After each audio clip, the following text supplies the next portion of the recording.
Welcome to Bad Idea Metals. I'm Anthony. I got two things to do today. Well, three, I guess. But I'm going to show you, first of all, what we're going to tear apart. This is a nice vintage old machine. I know a lot of people get sad when I do vintage stuff. But this is an AT&T 6386 WGS. And this right here, there were a few techs that have already looked at it. There's a problem with it. The memory didn't have, well, I don't know exactly how you'd call it. It's not that it posted or not posted. I think in general the machine itself didn't post. But I'm still recovering from my shoulder surgery. I'll try to do things without moving my arm. But there's a picture of the back. It's not in great light. I'll have to move it carefully. But so we'll tear this apart today, but I also want to announce the winners from the gold giveaway last week, as well as I'm going to show you a few things and kind of announce some future work that I'd like to try to figure out. So let's get to this last. I'm going to go inside. I'll show you some of the stuff that I've recently acquired and ask for some advice on that. And then we'll come back out here, tear this apart, and by the end of the video we'll announce our winners. Okay, let's go inside. All right, so I spent part of my recovery this last month sorting different grades of stuff. I recently acquired not all of this, but about half of this from kind of an external source. Sorry, the overhead light here is causing a glare, so we'll pop these open and talk about just a little bit. But here's the advice that I'm looking for. I really don't love doing pins. Pins are great. They look much better than they ever are. I've done pins with varying success. I've done reverse electroplating. I've done straight hydrochloric, where I put it into a long bath and let the foils, just strip off and be left behind, and it would consume any of the base metals.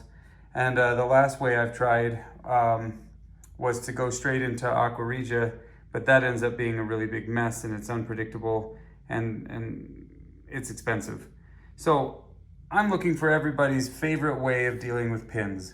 So those of you who refine gold, please weigh in. I'm looking for confidence boosts, I guess, as to what to do to process these pins. These are so pretty. There we go. That's such nice gold plating. And then last are these. So really old vintage pins, and these, I'm not even convinced these are gold plated. They could just be straight out brass. I don't know yet. We're gonna get to it when we do. But please weigh in on the gold pin process. I'm eager to hear what everybody else finds the best successes with, because like I said, I've got mixed successes. I'm not a big fan of it. But when I got these, I decided to commit to doing another gold video where I was going to process pins. In that same batch came these old vintage fingers, which are pretty cool. I don't know what these came from. They're single-sided, but they're thick. They're really big. I mean, they're about 1.5 centimeters, 2 centimeters, or almost a full inch in length. The fingers, it looks like some of them have a little bit longer length than others, I guess. But like I said, I don't know what these came from. I know plenty well what to do with these. It was requested in the last video in the comments to do a vintage finger versus modern finger video. So I'll save these for that video. Set that off to the side. Here's more gold-plated pin material. It's got plastics, so we're gonna do this in a different way. There's not a whole lot there, so I'll add that to a batch. Whoever was working on collecting all these pins also shredded what looked like a cell phone or two. And so this is cell phone circuit board material, but everything's in there. We got aluminum, we got tin, we got gold, we got whatever else was inside those cell phones. So we'll get into this if we ever care to. I may just take this hash and sell it on eBay. I don't really love dealing with the mixed circuit boards. It ends up kind of getting to be a very odd mess. This could be a good video for practicing our smelting, but the last smelt that I did, I still haven't finished the material for because the gold didn't come back without being laced with sulfur and a bunch of other material that I am still worrying about. So I'm probably not going to process that. These I'm just showing off because I can. These came from a Sun server about a year or two ago. They're so cool. I have a short video out there where I took one of them apart. I don't even know if that other half of is it. I don't even know if that other half is in here. We'll see. Nope. Oh no, there it is. So it's gold plated even on the inside. That's pretty interesting. But yeah, there's those. So I still have them. Haven't done much with them. These are fun. They're just general ceramic. And there's another box of general ceramics, but the two differences, the difference between these two is that these don't have a top where these do. So here, I'll pop these open at the same time, I guess.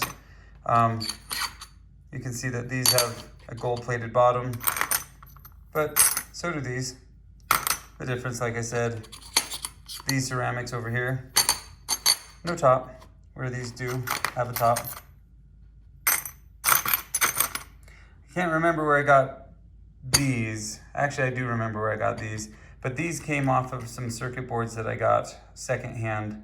I don't know the age, there's no dates on them. Oh, that's not true.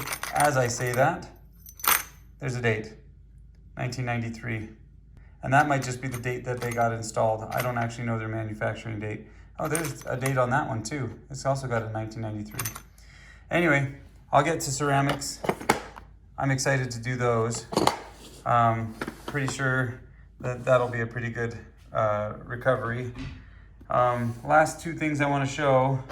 First of all, I'm pretty impressed with these. These came in the same lot as those pins over there. I don't know what these came off of, but the collector that was collecting these, he did quite a bit, or she, I guess, it could have been either one. They did a bit of pre-process. There's these black caps, which have been removed from all but two of them. And then it looks like they tried processing them, maybe a test run, and it blackened everything. Maybe they did some gold stripping. I don't know. But regardless, we'll process those. And then the last item that I was going to show off, I know there's not many here, but I've got my ceramic E-proms. I've got the non-gold topped ones, and I got gold topped ones. And I have enough of these out in my storage that I could fill both of these containers maybe 3 or 4 times and possibly more. So I gotta get to them and get them processed. But that's what I've been up to while my shoulder's been trying to feel better. Yeah, please, if you missed my request a few minutes back, my big request is please tell me what you think I should do with these pins. I'm equipped to do reverse electroplating. I could I could dissolve off all the material by putting it in aqua regia, but that tends to be more expensive. And then I can also put it in hydrochloric for a period of time to get all of the material to be eaten away out from underneath the foils, Now that one takes quite a while, but I'm happy to wait. I guess there is also one other option, is you just go straight to nitric, and then nitric could eat away anything like any copper or anything else that might be a little bit more resistant. But those are the different options that I have available to me. And I could smelt it, I guess. But again, my smelting process is pretty far from perfect. But I could smelt these. That would definitely give me a result too.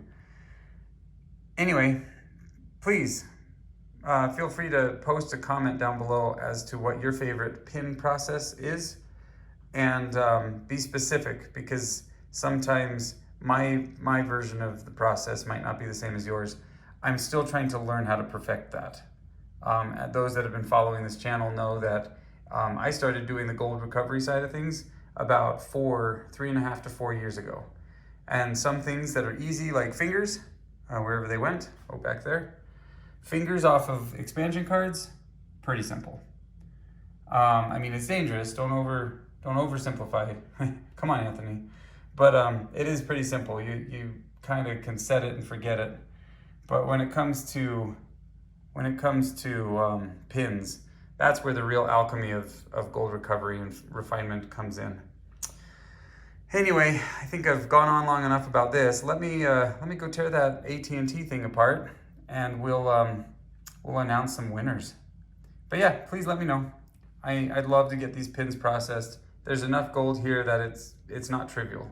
So, okay, let's go outside. All right, so we're back outside, and I think this is already loose. It's been off once before. I've actually already seen inside of it. Like I said, I'm friends with the tech, or there's several different techs that looked at this one because it's pretty unique. And I wanted to show you guys inside before anything drastic happens to this machine. So let's see where to start. Let's start right here. This memory module. I don't have use of my right arm right now, so sadly, this is gonna be the best view you get of it. Let's move the camera a little closer maybe. Okay, so this memory module is pretty cool. That was the first thing that we noticed when we opened up this case. I mean, other than it was said AT&T. I don't know if everybody knows who AT&T is. I can't imagine you don't. But AT&T around here is a telecom company. They do phone systems and stuff. And this is hard to do with just one hand. There we go.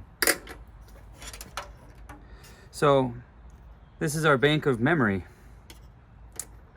Each one of these is just a single set of chips. We found that this bank right here was missing its clips, and so the memory wasn't seated correctly. This memory module, I believe this, oh there it is, it claims 1987, so that's how old this machine is in general. It's a 1987. It puts it at about a 37-year-old computer. So I can't really explain a whole lot of what's going on here, but these are single inline memory modules. These are, I believe these are SIMs. And I really can't speak too much more other than that. I don't think I'm going to destroy this. This one piece is going to be kind of a trophy piece for me. It represents a lot of memory. When I say a lot, this was probably in the kilobytes range instead of what we're familiar with these days, which are in the gigabytes range. But this was probably only like 250 kilobytes or 256, but you get what I'm talking about. But yeah, these have dip pins, little switches, which you'd have to configure if you knew what you had on the board.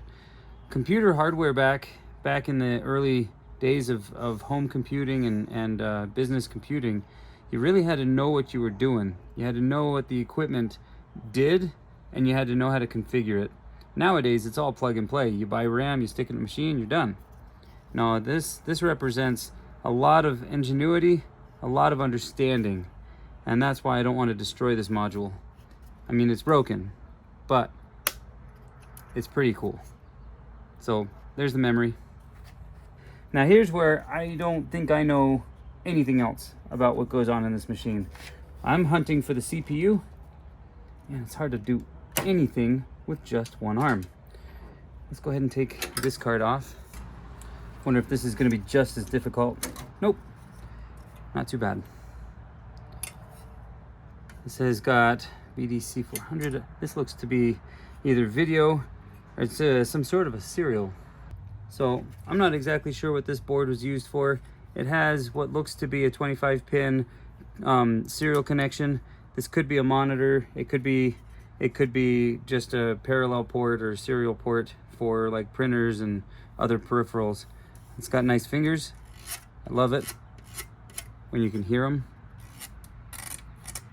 So it's got some ceramics on here, a lot of plastic dips, and it's got this one CPU of sorts. But yeah, not much else to explain about this one. These seem to be on what I believe is the ISA bus, this ISA card. These are an older style before PCI came out. Let's move on to this card, and this card, it's a pretty small one.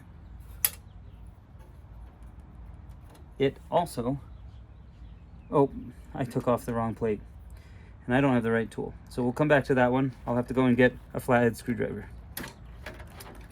Let's get these ribbons off of here. I can't pull with my right arm. Oh, come on. Okay. Now, the fact that this has got ribbons on it tells me that this is probably the controller card. There's gonna be a lot of vehicles for a second, so I'm gonna go grab the tool now. I'll be right back. Came back with my flathead screwdriver. Let's go ahead and liberate whatever this card is. It has an S-video port on the back, exposed to the back of the machine here. So, if anything, this is probably our video card. It's got our S-video. No other information about it. Okay, if you look here, NEC, I know they don't only do monitors, but they do video material. In the past, most of my displays were NEC. So there's that. But this also says Logitech. Logitech eventually goes on to make mice, keyboards, things like that. But I'm thinking this is a video card. It's got NEC on the brand name here for this big processor, and it's got an S-video port. But this is old enough that it could be a few other things, but I'm going to stick with that. I believe that this is an alternate video, maybe the primary video, but I believe that that's what this is doing. All right, let's go ahead and get this card out, which we started getting the ribbons off of. What I was saying before all those cars came by was that when you've got a handful of ribbons coming off of a card, it's probably a controller for drives and peripheral devices. So let's go ahead and pull that off. Hopefully it's not going to be difficult. Nope, not difficult at all. Lost my train of thought. There were more cars that came by. It's a very busy day for recording a video, I guess. But this is definitely a controller. If you follow these ribbons fall down behind, and it looks like there's a hard drive sitting down under here. What I'm fascinated by a little bit by these pins, but mostly you got the fingers here. They're all plastic they're all plastic dips, and then there's this one major control processor here. So there's that one. So those are all the expansion cards that came off the board directly.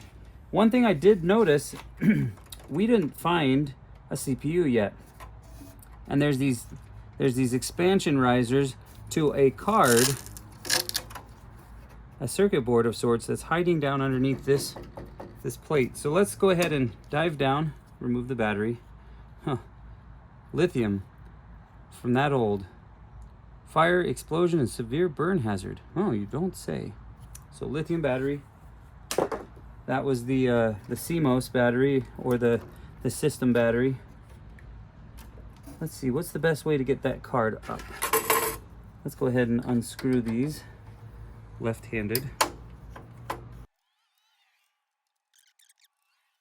They put power on the board in a very interesting way. They screwed down the forks, the prongs.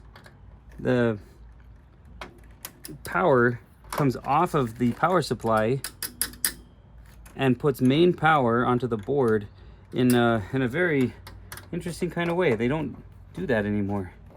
I mean, I guess I've seen a few things do this, but they're like UPSs, very large servers. That's very interesting. You know, with the surgery, I've learned how not left-handed I really am. Okay, so actually let's take this, and hopefully will assist us in getting the board to shift that way.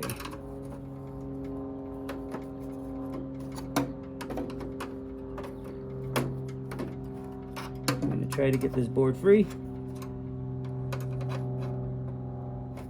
Okay. All right, well, all of these extra cables are down here, causing us a little bit of problem. See how I do with getting these off left-handed. It's gonna be the theme, left-handed. Can I do this left-handed?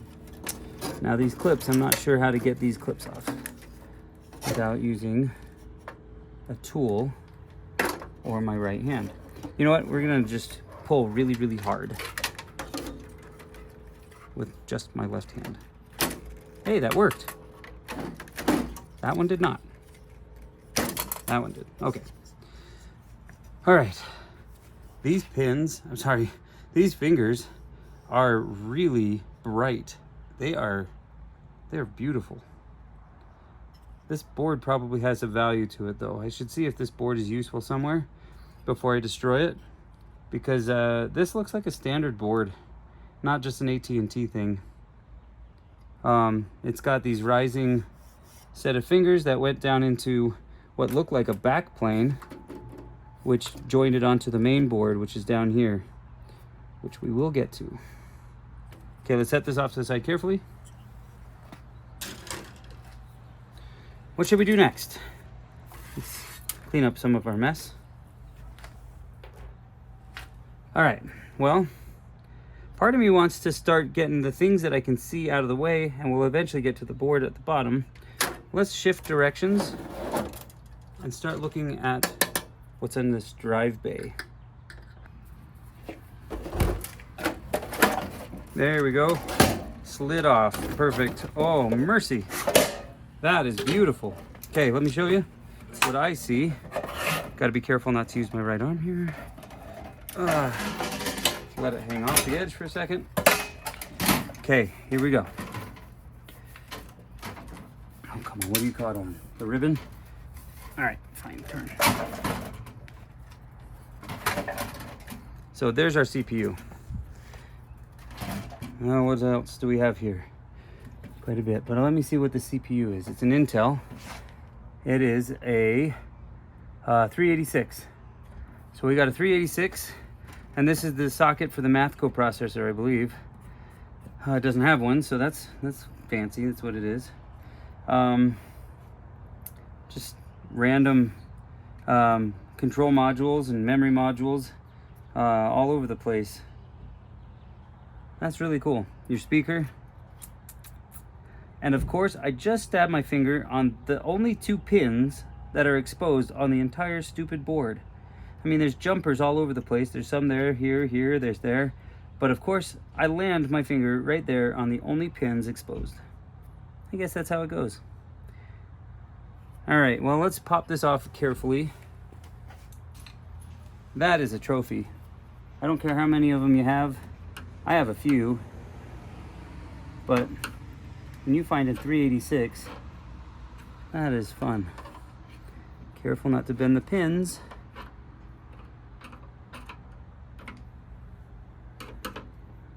Go around the perimeter. Careful rising it millimeter by millimeter until you have your 386. That's pretty cool. And this is one of those Sigmas, a 386 Sigma. That's really nice. So I'll set this carefully off to the side. Add itself into our little trophy collection, I guess. There's a few ceramics on here. Most of them are plastics. We have another ribbon. Let's go ahead and pop that because I'm sure we'll want that off. There we go. Maybe we'll be able to get to the drives now. Let's throw this down to the floor for a second.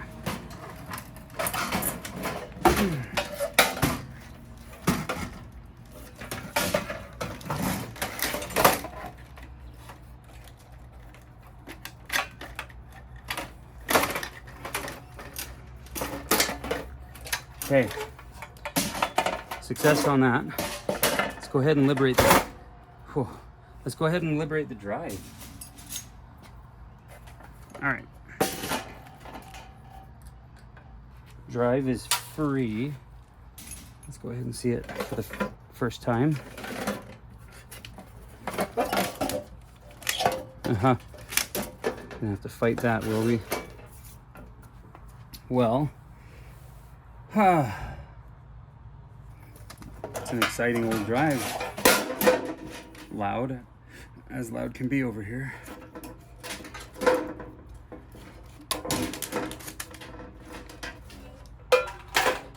Okay. I like these old drives that have the fingers on them. They have more gold in them than any other drive type. This one's got an AT&T sticker. Does not mean AT&T made the drive, it just means they bought it. Let's see if this says who made this drive.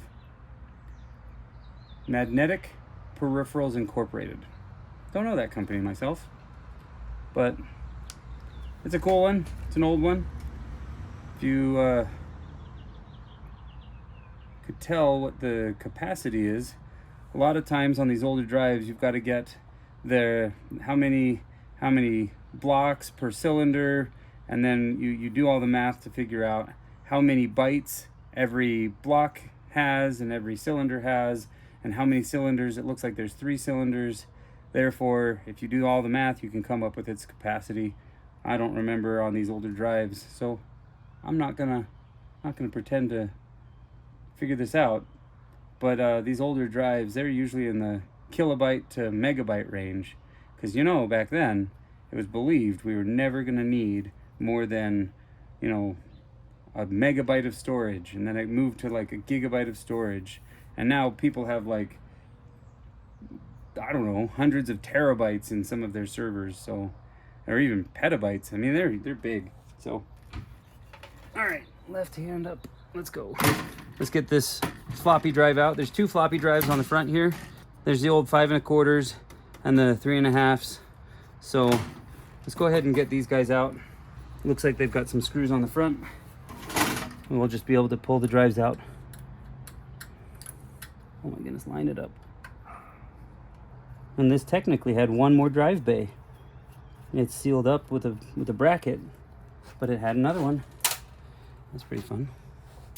Okay, let's go ahead and pull these out carefully. Oh, that was a fun noise. So, more gold, several motors.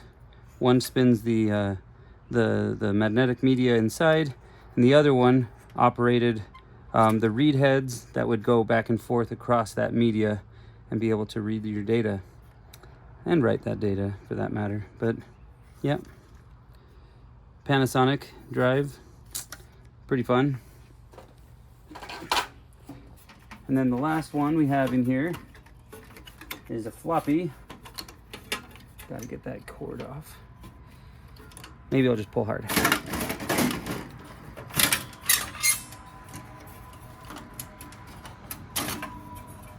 There we go. And this one is a pretty standard floppy drive. It looks like it's got a tappy style, which is it's just a serial type connection that was inside of machines before SATA. Those of you who know what a tappy is, that's possibly what that is. And this is just a tappy to the form factor here. So there's a floppy drive.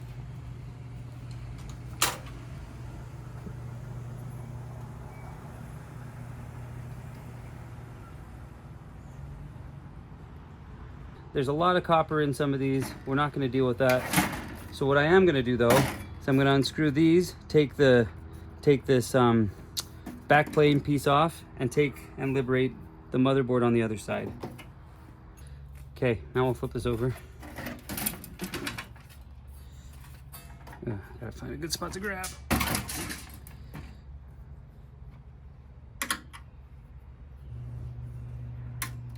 Oh, that's fun.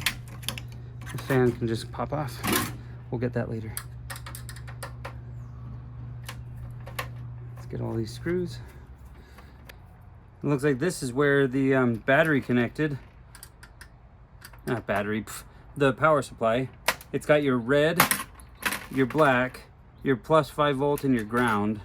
That's definitely power. So that's pretty interesting. I don't remember seeing it on the other side exactly, so whoop. Let's go ahead and pull this off carefully. Let's go ahead and give a little assistance on that.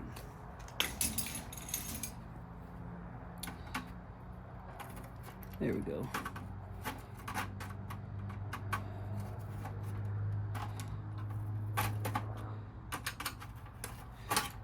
All right.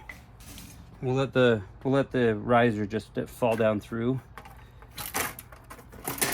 Did exactly that. There we go. So now we got the motherboard in hand. There we go. I don't know if there's anything specific to look at or to look for, but it's a pretty nice big board of old vintage technology right there. Pretty cool stuff. Okay, I want to see that other board. First, let's grab all these screws so I don't have to go and hunt for them all on the ground later.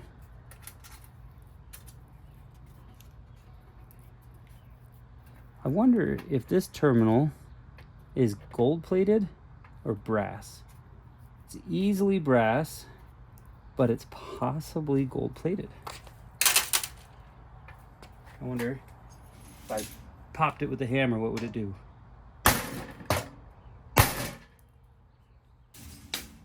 Okay, let's flip you over.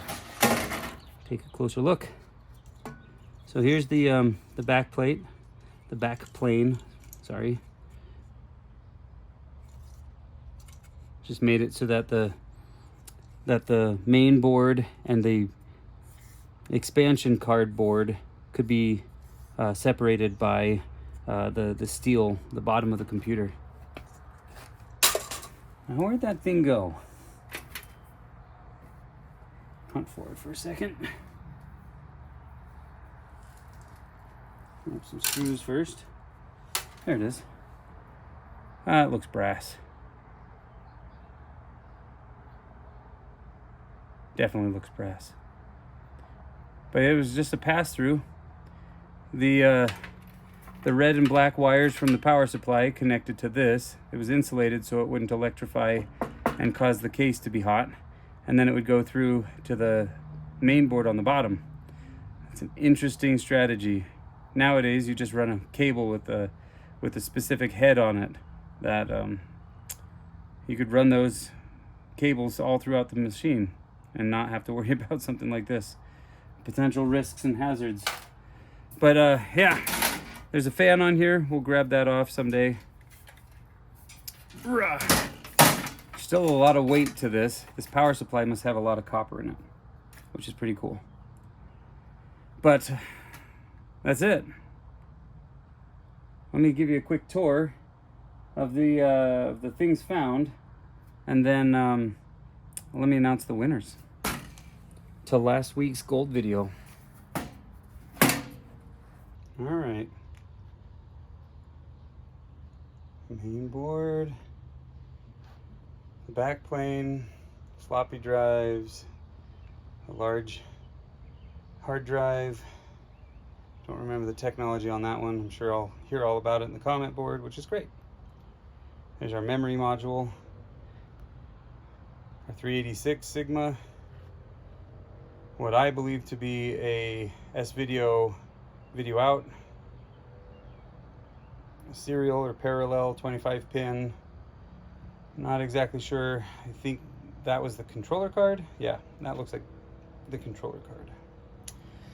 And then the back plane for all those peripherals. But yeah, that's what we're looking at. Old technology, some vintage work. All right, so the contest winners, you probably already saw them in the comments. Apologies, I don't know how to say the names of all your usernames and all the numbers and everything, but I've got 3. I did a random generator. We had 23 unique commenters. I was tempted to let it go longer, but then I thought, you know what? I'm going to reward all of you that saw the video early and commented right away. The point of the video was to thank those of you who have been following along for years, been a part of the channel through your comments, and especially those that subscribed. I've been fortunate to stay safe for the most part, and no injuries to really speak of. My injured shoulder had nothing to do with the channel. It had to do with me rebuilding my fence years ago. Just finally got around to fixing it. Please know that I wish I had gold I could give away to all you guys. I'll do a contest again in the future. I really appreciate everyone that is part of this journey. All your comments, all your help, and all your feedback. I try not to be too serious, but at the same time, I do want to give back and thank everybody for helping me figure this all out, as I'm just an amateur hobbyist, I guess, just having fun. Okay, well, man, that is a pretty card. Okay, on that note, I'm gonna call it quits, and I'll get the gold mailed out here as soon as I can, and we'll see you in the next video. Good night.